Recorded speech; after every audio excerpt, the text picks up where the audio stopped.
20 million people that live in the Sunshine State now.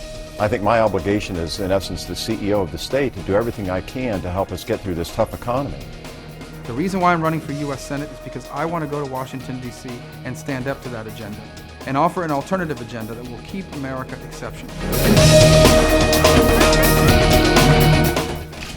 If you can draw a straight line on greed on Wall Street to the grief on Main Street throughout Nevada and across the country, it's pretty easy to see what happened.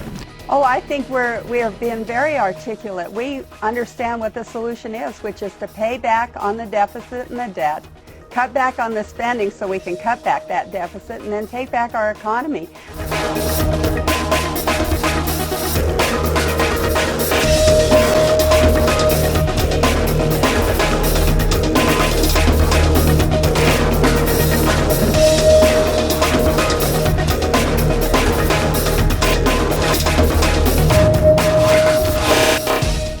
I chose to run for Congress to stop the Democrats in Washington from bankrupting our country and burdening our kids with debt they'll never be able to pay back. This recovery won't happen overnight, so we do need to be taking a look at not just today's problems, but looking ahead to the future.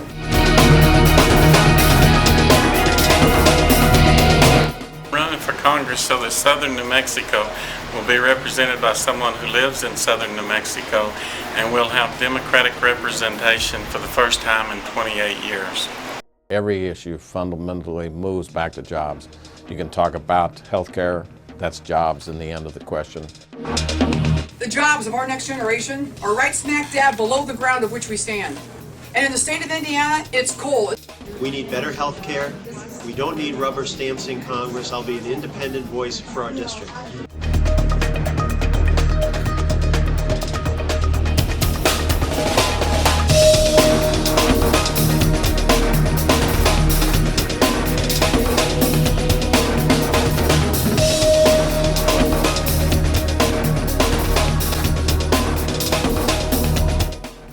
Liberal social policies further undermine our communities.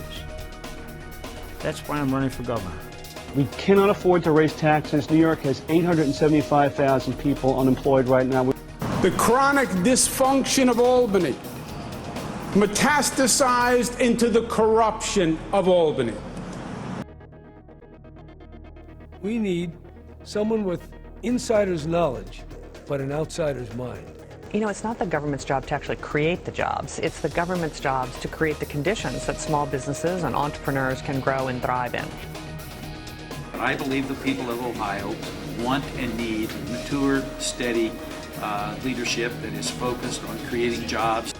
We can't afford to keep going to Washington on our knees with a cup begging for them to bail us out. We have to assume personal responsibility.